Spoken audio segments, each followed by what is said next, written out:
Independents, oh man. Oh, look at this. 21 to -1.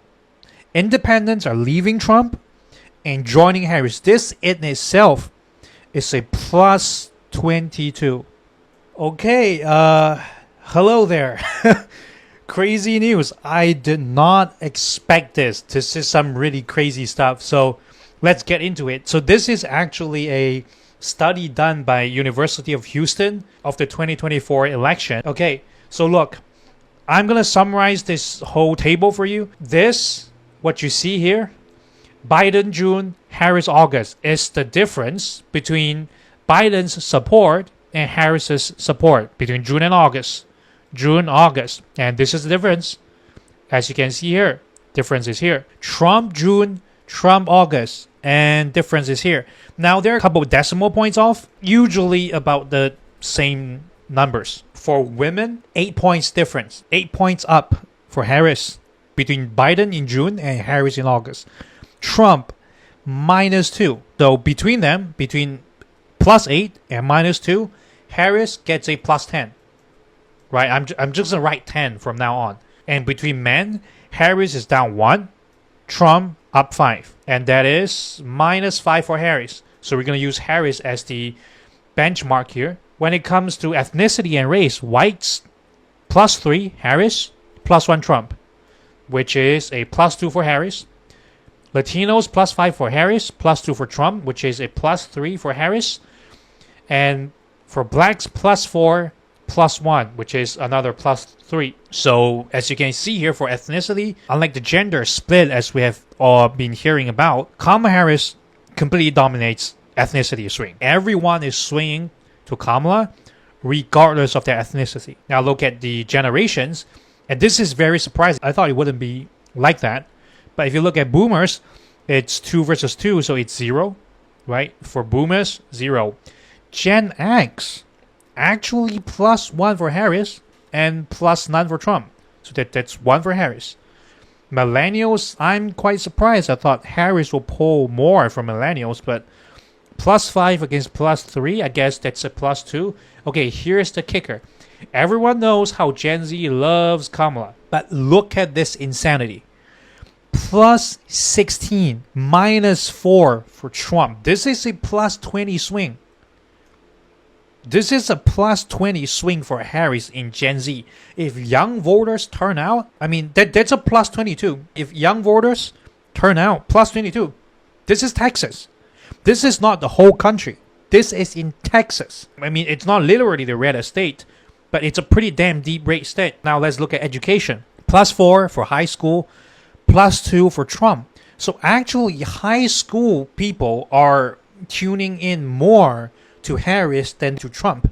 And this is very surprising. So here you get a +2. 2 years degree, college degree, +9 -1. This is +10. Right, here's 10. Surprisingly, post-grads are actually not leaning into Harris, but leaning slightly into Trump. So this is -2. So on the education side, Harris is pretty much winning. And as we know, people with post-grad, that's very rare. So, you know, when it comes to education, Harris is taking a huge win on Trump. But when it comes to generation, again, completely crushing win. Like no chance. Partisanship, Democrats are voting more for Harris than Republicans are voting for Trump. Independents, oh man. Oh, look at this. 21 to -1. Independents are leaving Trump and joining Harris. This in itself is a +22. This one's +4. +22 on the independents in Texas. This is Texas, not California. This is not Vermont. This is Texas. Republican actually leaning more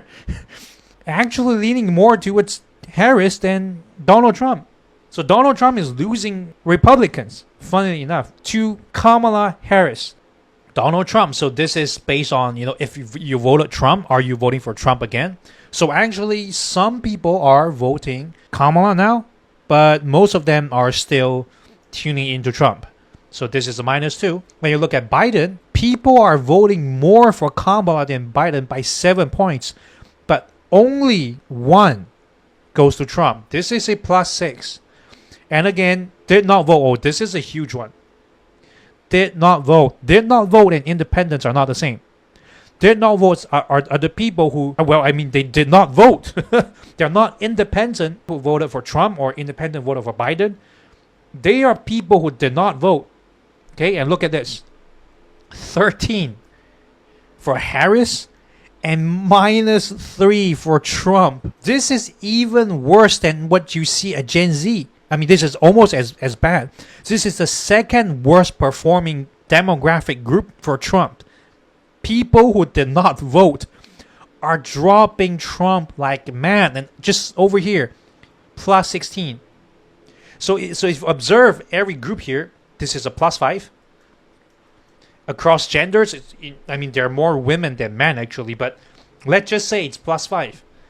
For ethnicity, 2, 3, 3, that is, I think, 8. That's +8. Over here, that's +23 in a generation, and it's a complete loss. This is a complete loss, just like in ethnicity. Education, this is +10. Partisanship, this is +27. Wow. And lastly, over here, this is +20. Right, let's do some simple math. You add these two up, it's +50, correct? And you add these two up, it's 60. You add these two up, it's 60. 60, you add this one, it's 80. +5 +8 is a +93. In Texas, across all groups. Now, of course, one person is usually in multiple groups, right? Like, let's say you are a woman and you're white and you're a millennial and you have went to high school and you were independent, but you voted for Biden, right? So if you're one person, you're actually occupying multiple slots, which is why when you look at overall, right here, difference is +4 for Harris and +1 for Trump. Actually, it's still a very close race. I don't think Harris would take Texas. I don't think she's going to take Texas. But let's see. Between August, now it's almost September, but in 2 months' time, let's just cut it short to 2 months. If you give Harris a, I think here is 4.3. Actually, it's not. It's 4. It's 4.3. Here is actually less than 1, right? It's actually +4.3. And here's 9.5, that's +0.6. If you give another 2 months, it'll be another +0.6, which will make Trump 50.1, right? But if you give another 4.3 to Harris in 2 months, it's going to be for 48.9. So actually, the real difference, if we're to extrapolate this, in Texas, it's 1.2. If this trend keeps going, it's going to be +1.2 overall in Texas for Donald Trump come November. And I've cut off 1 week, right? Because technically we're 2 months and 1 week away. So in reality, it's really just +1 point for Texas. If this trend keeps going and Kamala Harris is destroying it when it comes to trend, +1 in Texas. And I'm just saying, North Carolina already flipped. All 7 swing states are already winning for Kamala Harris as we speak. And come November 5th, Donald Trump has a +1 to work with on Texas. I mean, I don't know what your opinion on this is, but it's crazy. I'm just telling you, it's just crazy. I mean, imagine what the Electoral College map looks like if Texas is a +1. I mean, she's going to take Florida. If Texas is +1, she's going to take Florida. She's going to take all the 7 swing states plus Florida. It's going to be a blowout. It's going to be a landslide. And yeah, this is it. This is actually a pretty recent poll by University of Houston. The link is in the description. Check it out. And see you guys on the next one.